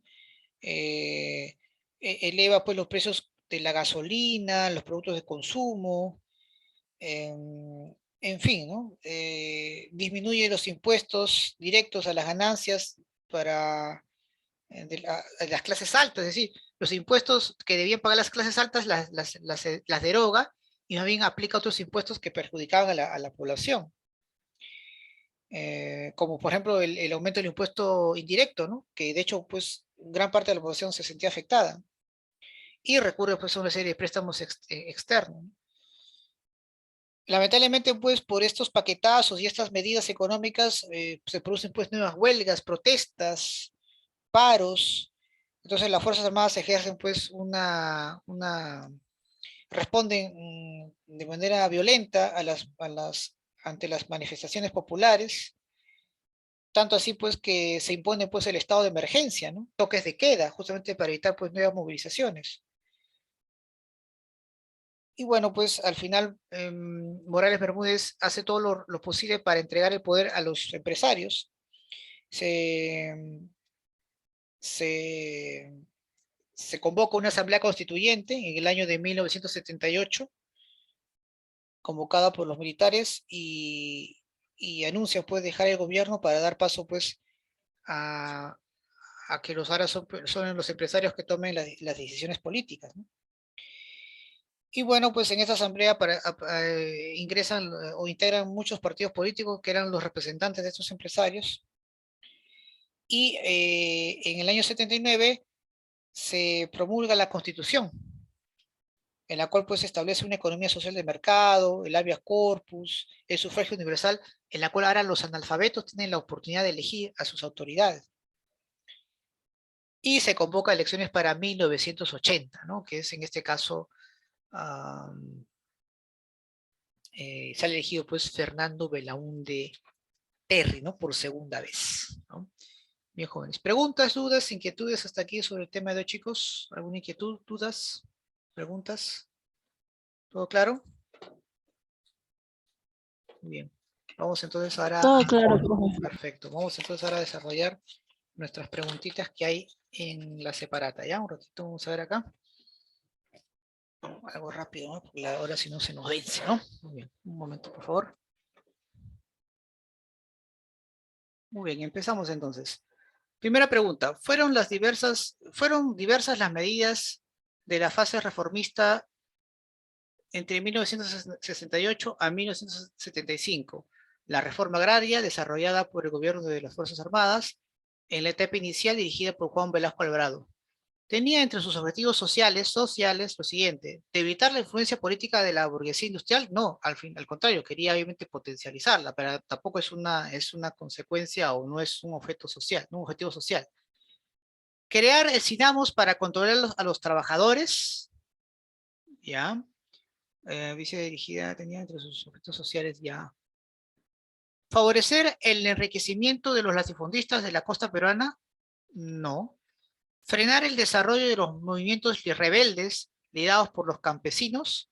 Bueno, no eran liderados por los campesinos, sino liderados por, obviamente, mayormente, pues, intelectuales o personas que tengan cierta profesión. Así que frenar el desarrollo de los movimientos rebeldes, no. Pero sí, obviamente, crear el SINAMOS para controlar, pues, a los sindicatos, controlar, pues, a las organizaciones civiles, ¿no? Claro que sí, ¿no? Entonces, esta sería la respuesta. Muy bien. Continuamos. 2. El documento en el que se plasmó la visión del país que puso en marcha el presidente golpista Juan Velasco Alvarado fue conocido como el Plan. ¿Cómo se llamó el plan? ¿Cómo se llama el plan? Plan Inca, ¿no? ¿Te acuerdas? Plan Inca, entonces olvidará. Muy bien, continuamos. La política de seguridad interior, frenar el avance de los movimientos sociales y desarrollar una política nacionalista se iniciaron a partir de 1968, con la primera fase del gobierno de Fuerzas Armadas. La medida más trascendental del gobierno de Juan Velasco Alvarado, ¿cuál será, jóvenes? ¿Cuál fue la más importante de todas? La más trascendental. ¿Qué dices tú? La ley de reforma agraria. La ley de la reforma agraria. Correcto. Muchas gracias. Perfecto. Muy bien. La política económica de las exportaciones y nacionalizaciones en la primera fase, dirigida por el gobierno de Juan Velasco Alvarado, tenía por objetivo controlar las divisas, acabar con el capital extranjero, buscar apoyo a la Unión Soviética o imponer un régimen socialista. Bueno, la D, descártalo. El apoyo a la Unión Soviética, a ver si con la política económica de expropiaciones y nacionalizaciones en la primera fase dirigida, obviamente, pues el objetivo era, pues, sin duda, controlar, pues, las divisas, ¿no? Las divisas en la cual el Estado quería tenerlas, ¿no?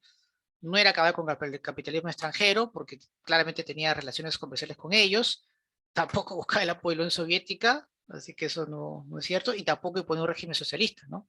Hay que también descartar algo, ¿no? El gobierno de Juan Velasco Alvarado nunca fue de izquierda, ¿no? Pues como ideología, como cliché, como forma de demagogia, podríamos decir que lo fue, ¿no? Pero su acción económica o la forma en la cual él realizó su gobierno, bueno, él no, sino todos en realidad, porque el gobierno son todos, no es una sola persona, claramente era para favorecer a la industria nacional, ¿no?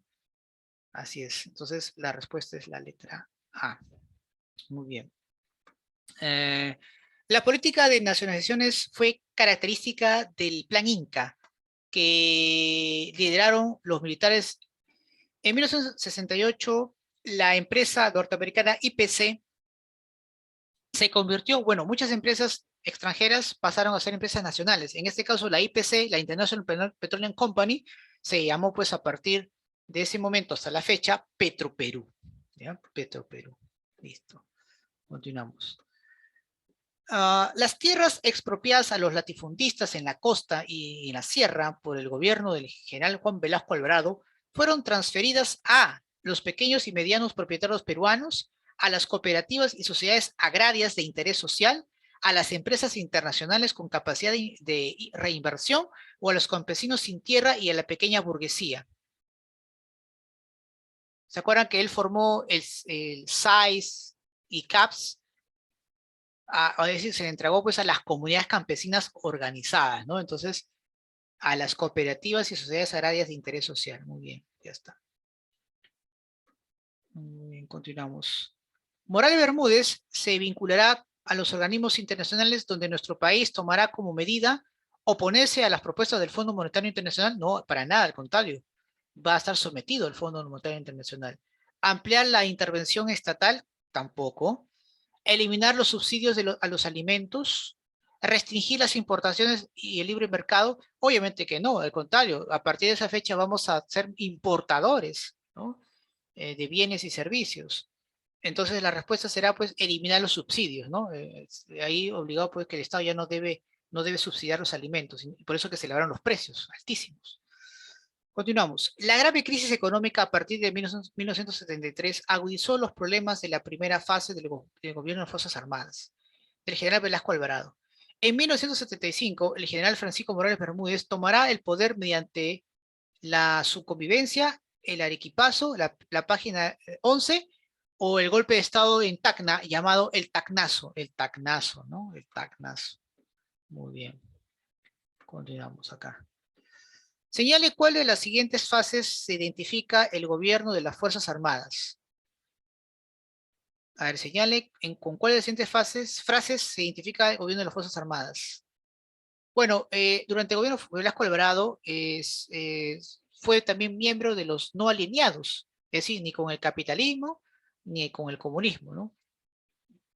Pero en realidad pues esa es una frase trillada y de poco valor, porque en realidad pues Estados Unidos siempre dependió o de la Unión Soviética o de los Estados Unidos, ¿no? Entonces la respuesta será la letra B. 9.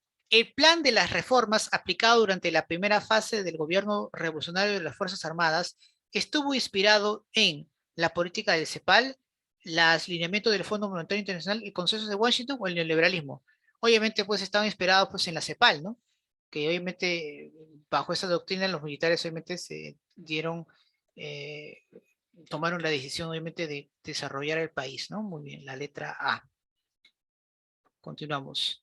Indique cuál de los siguientes enunciados corresponde a la política internacional durante el gobierno de las Fuerzas Armadas. Apoyo de la exclusión a Cuba en la OEA, no, eso fue durante, si no me recuerdo, en el gobierno de Prado Arteche. Inclusión dentro de los no alineados, apoyo total al bloque capitalista, apoyo incondicional al bloque comunista. Bueno, básicamente pues integró a los países de los no alineados, ¿no? Entonces la respuesta es la B, y bueno. 11.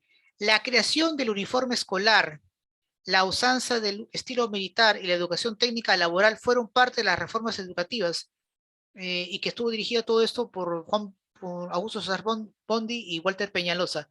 ¿De quién nos estamos refiriendo? Por Augusto Salazar Bondi, ¿no? Augusto Salazar Bondi, muy bien. Esta es la B, ya, la D, la última. La política económica contrarreformista, iniciada a mediados de los años 70, generó pues, una gran convulsión social y sindical. Este proceso es conocido como la segunda fase del gobierno de las Fuerzas Armadas. El plan Tupac Amaru, ¿por quién estuvo dirigido, jóvenes? Francisco Morales Bermúdez. Francisco Morales Bermúdez, correcto. Muy bien, jóvenes, listo. Bien, jóvenes, un pequeño break y terminamos con la última parte en economía, ¿ya? Listo. Entonces, 5 minutos y continuamos para la última sesión de la clase.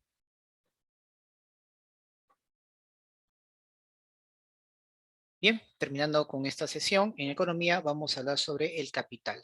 A ver, para poder tener un concepto de este término, hay que verlo bajo dos enfoques, jóvenes, ¿no? Por ejemplo, bajo el enfoque de la escuela neoclásica, se dice que el capital es el conjunto de bienes que son utilizados para la generación de otros bienes y servicios. Por ejemplo, una herramienta, una maquinaria. Pues sirve obviamente para generar otros bienes y servicios, ¿no? Por la maquinaria, con la herramienta puedo crear objetos, ¿verdad? Entonces, ese, digamos, es el concepto que se tiene, ¿no?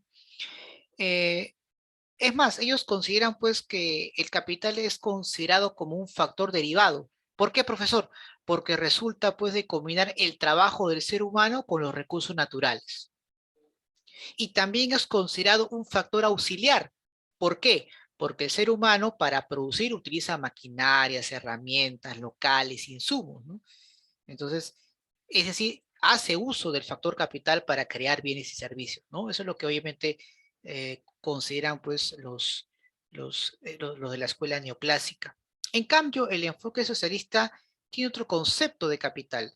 Ellos consideran pues que el capital es una relación social que surge con el capitalismo, porque obviamente, por lo que obviamente es una categoría histórica, ¿verdad? Entonces, en este sistema, ellos mencionan que la clase capitalista ostenta la propiedad de los medios de producción y la clase trabajadora, ¿de acuerdo? La clase trabajadora, la clase obrera, posee pues su fuerza de trabajo. Entonces, para llevar a cabo la producción, ambos, tanto proletario como capitalista, van a tener que unirse, van a tener que poder interactuar entre ellos para que la producción pueda llevarse a cabo. A esto pues justamente se denomina relaciones sociales de producción, ¿no? Él es dueño de los medios de producción, dueño de las maquinarias, herramientas, de las fábricas, y él es dueño de su fuerza de trabajo. Se relacionan y juntos producen, ¿de acuerdo? Esa relación entre ambos, repito, se le conoce como relaciones sociales de producción, ¿de acuerdo? No olvidarnos eso. Muy bien. Ahora, el capital, ¿correcto? El capital se clasifica, obviamente, de acuerdo a los neoclásicos, en capital productivo y capital lucrativo. En cambio, bajo el enfoque socialista, se divide pues en capital constante y capital variable. Ahora, el enfoque neoclásico, ¿qué es lo que busca con esta clasificación? Bueno, este enfoque clasifica al capital de acuerdo a su destino. El capital productivo es el capital que está destinado a la producción y se divide de acuerdo a su rotación, que puede ser capital fijo y capital circulante. Profesor, ¿en qué consiste el capital fijo? Bueno, se utiliza en varios procesos productivos, ¿no? Transfiere su valor por partes a los productos que va a generar. Por ejemplo, el capital destinado, por ejemplo, a la adquisición de máquinas, herramientas, vehículos. Bueno, al ser utilizados en varios procesos de producción pierde su valor, ¿sí o no? Lentamente. A esto pues se le conoce como depreciación, pero siguen siendo utilizados. En cambio, el capital circulante solamente se utiliza en un solo proceso productivo. Transfiere su valor totalmente al producto para el cual pasa a formar parte. Por ejemplo, el capital empleado en la adquisición de telas, hilos, botones, en una fábrica de camisas, por ejemplo. Justamente es considerado capital circulante. ¿Por qué? Porque al fabricar camisas con estos botones, con esta tela, dichos elementos se emplearon en una sola vez o en una sola oportunidad y en un solo proceso productivo. Y para volver a hacer otra camisa necesitas usar pues de otros hilos, de otros botones y de otras telas, ¿no? Claro. Entonces, es más, ¿no? Ahí pues los insumos, las materias primas, los salarios son considerados pues capital circulante, porque solamente se utilizan en un solo proceso productivo, ¿correcto? Entonces es un poco la diferencia entre capital fijo y capital circulante. ¿Qué es un capital lucrativo? Bueno, está formado por todos aquellos elementos que van a ser destinados por sus propietarios a obtener pues una renta o un ingreso. Por ejemplo, el capital que se destina como depósito en un banco genera intereses. O sea, yo no hago un esfuerzo de trabajo o de producción, simplemente pues genero intereses gracias por poner en mi capital en un banco o invertirlo en la bolsa de valores a través de la especulación financiera. O incluso yo puedo rentar mi casa, puedo rentar un vehículo y genero obviamente intereses por ello. Entonces, lo interesante es que el capital lucrativo no produce bienes ni servicios, pero generan una renta. Esa es, digamos, un poco la diferencia, ¿no? Que hay que tomar siempre en cuenta. Los socialistas tienen otra forma de clasificar el capital, jóvenes. Ellos dividen el capital de acuerdo a si crea o no crea valor. Por ejemplo, en el capital constante es el capital que está destinado a adquirir medios de producción cuyo valor en la producción no aumenta, sino que únicamente se transfiere de valor. Profesor, ¿y qué significa eso? Por ejemplo, los medios de producción, máquinas, herramientas, locales, todos estos elementos, al ser utilizados, no generan un valor mayor al que se desembolsó para adquirirlos. Yo me compro maquinaria, me compro herramientas, pues no me genera un mayor valor al momento de usarlas. A eso básicamente es lo que quiero llegar, ¿no? ¿Y eso por qué lo digo? Porque lo que le da valor o lo que le permite generar enormes ganancias al capitalista no son las maquinarias, no son las herramientas, no son los insumos que posee, sino es el trabajador. A esto lo llama capital variable. Profesor, ¿y qué es el capital variable? Es el capital invertido en el pago por la fuerza de trabajo. El obrero en la producción genera un valor mucho mayor al salario que percibe. A esa diferencia, Marx, por ejemplo, lo llama plusvalía, la cual es apropiada por el propietario de los medios de producción, ¿de acuerdo? Es decir, el capitalista, y la fuerza de trabajo genera pues un valor y es una fuente de plusvalía, y es la que le obtiene, obviamente, tener enormes ganancias al capitalista. ¿De acuerdo? Ese es el, el que hace de que el capitalista pues tenga enormes ingresos. Porque antes se pensaba pues que el capitalista amasaba su fortuna comprando maquinarias, comprando herramientas y luego y por la venta de sus productos pues generaba riqueza, claro, pero para que esa venta, para que esa riqueza se genere, alguien la tiene que transformar, alguien la tiene que realizar, es el trabajador. Y por lo general pues el trabajador se le paga solamente un salario, que es mucho menor a lo que le genera al capitalista, en este caso al momento de producir o vender en este caso sus mercancías, ¿no? Entonces eso también es importante siempre mencionar, ¿no? Siempre la fuerza de trabajo, la remuneración que percibe el trabajador va a ser mucho menor a comparación de lo que el capitalista gana con la fuerza de trabajo de ese obrero. ¿Correcto? Eso también es importante siempre mencionarlo. Y para concluir, jóvenes, vamos a hablar un poco sobre la constitución del capital y también sobre lo que es la importancia de capital, ¿no? Algo rapidito nada más para luego tener una diapositiva más y con eso concluimos, ¿ya? A ver, constitución del capital. Bueno, teóricamente el capital se puede constituir de diversas formas. Por ejemplo, según el enfoque neoclásico, es por acción del trabajo sobre la naturaleza, por el excedente económico, por el medio del ahorro, por ejemplo. En cambio, para el enfoque socialista, el capital se constituye por la acumulación del capital originario o por la acumulación de la plusvalía, es decir, lo que le quita al trabajador, ¿no?, al momento de producir. Eso es interesante tener en cuenta. Entonces, para los clásicos tienen una forma de constitución de capital y para los socialistas tienen otra. Importancia. Bueno, la utilización de capital permite, por ejemplo, incrementar la productividad de otros factores productivos, como es el caso del trabajo. Ahorrar esfuerzo humano. Incrementar la producción. Explotar mejor los recursos naturales. Reducir los costos de producción. Incrementar las ganancias, etcétera, ¿no? Ahora, un dato interesante, jóvenes.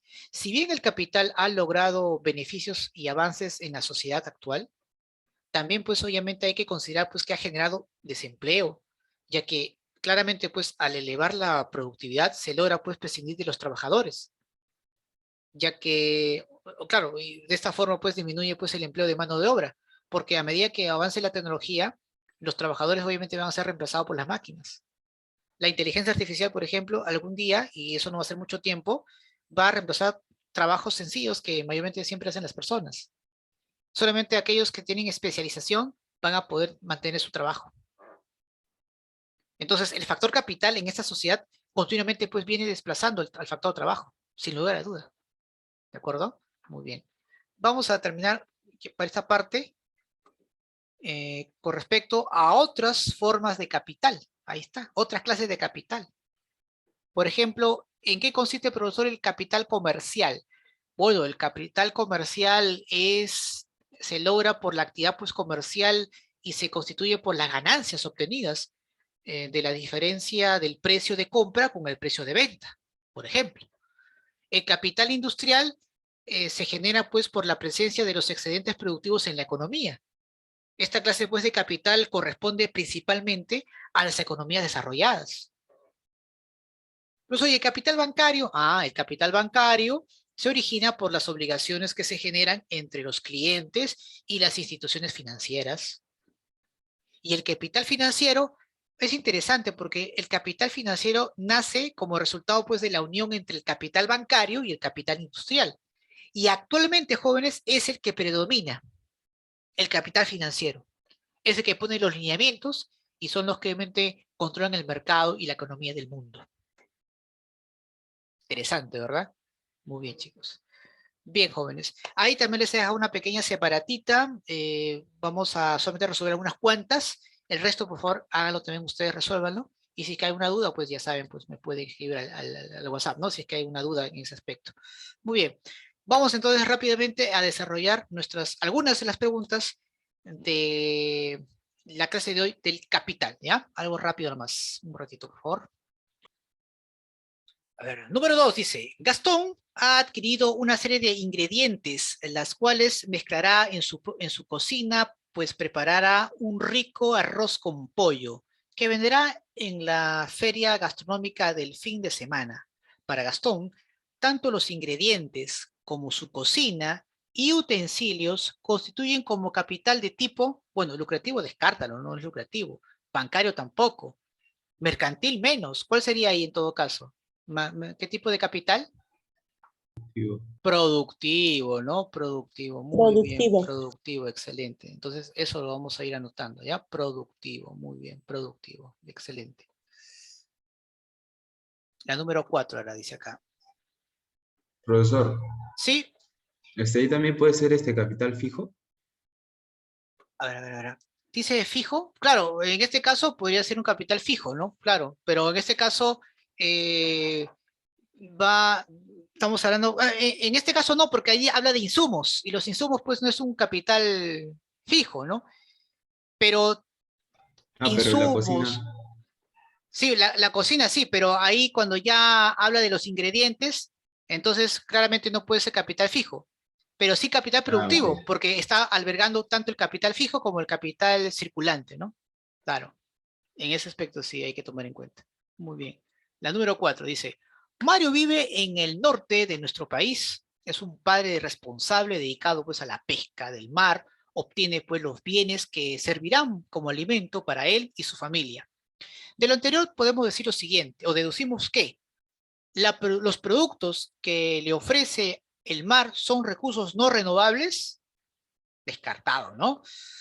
¿Su actividad es propia del sector industrial de nuestro país? No, porque obviamente solamente es una actividad primaria la que está haciendo, ¿no? De extracción, entonces no es industrial. Para Mario y su familia, los peces representan bienes finales.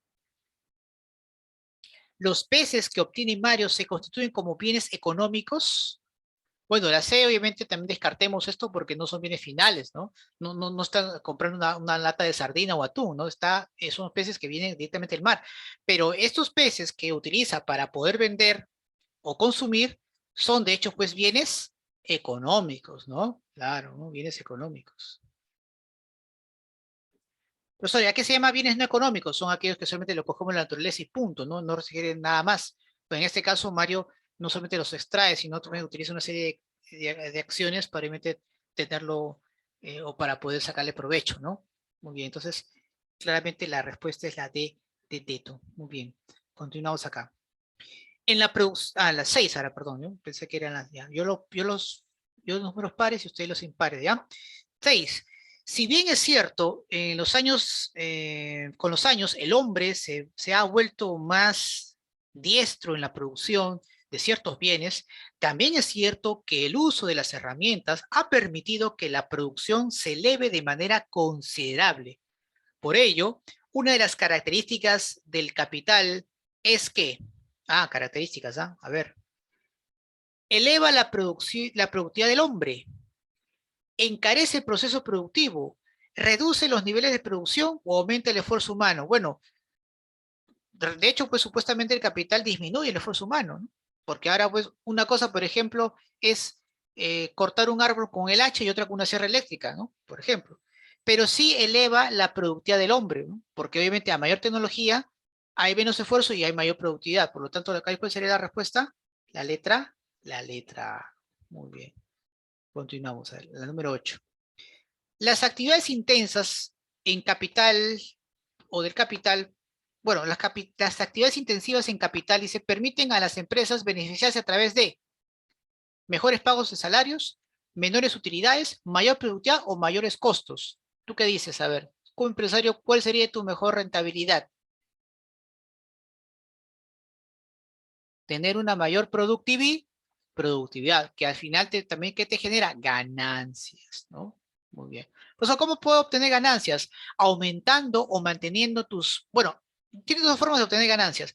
Aumentando tus niveles de producción, manteniendo tus costos de producción o manteniendo tus niveles de producción, reduciendo tus costos. ¿Ya? No te voy a olvidar de eso nunca. 10. Dice, Venezuela ha dependido durante muchos años de la venta de su petróleo. Dada su naturaleza, es por ello que podemos señalar que la naturaleza es un factor activo, clásico, organizador o condicionante, por así decirlo. ¿Qué dicen ustedes?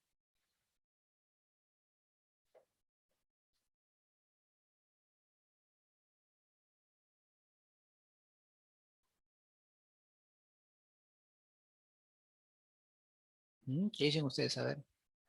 Dice, Venezuela ha dependido durante muchos años de la venta del petróleo, dada su naturaleza. Es por ello que podemos señalar que la naturaleza es un factor activo, clásico, organizador o condicionante. ¿Se acuerdan que la naturaleza qué factor era? Habíamos hablado de los factores productivos, ¿ah?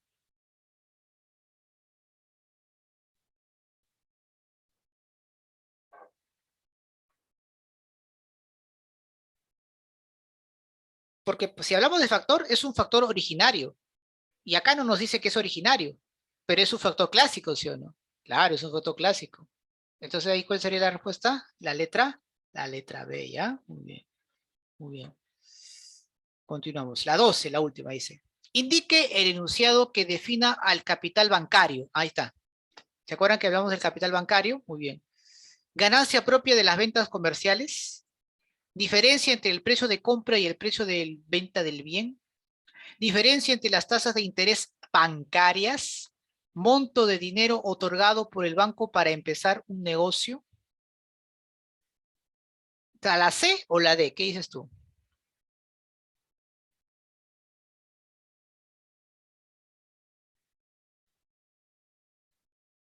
¿Te acuerdas que el capital bancario les mencioné pues que se origina por las obligaciones que se generan entre los clientes y las instituciones financieras? Pues obviamente tiene que ver mucho con las tasas de interés, ¿sí o no? ¿No? En cambio, el monto de dinero otorgado por el banco para empezar un negocio, eso en este caso podríamos hablar pues que es un capital comercial, ¿no? Porque esa persona final va a poder realizar su trabajo, un negocio. En cambio, cuando solamente se refiere a la diferencia entre las tasas de intereses bancarias, puede ser interés activo o pasivo, dependiendo obviamente entre el cliente y el banco, claramente está muy relacionada pues a la pregunta, ¿no? Entonces la respuesta sería la letra C, jóvenes. Bien, listo, chicos. ¿Preguntas, dudas, inquietudes hasta aquí sobre el tema de hoy? ¿Todo claro? No, profesor, ninguna. Perfecto, muy bien. Esta grabación va a estar en el repositorio del blog, así que la van a poder ver lo más pronto posible. Ya, chicos, descarguen los materiales, ahí están. Y nos estamos viendo la próxima semana. Cuídense, que tengan un lindo fin de semana. Un fuerte abrazo a todas y a todos. Gracias. Permiso. Muchas gracias, profesor. Hasta la próxima. A ustedes. Chao, profesor, cuídense. Igualmente. Gracias, profesor. A ustedes, muchas Hasta gracias. luego, profesor. Hasta luego, cuídense. Un fuerte abrazo.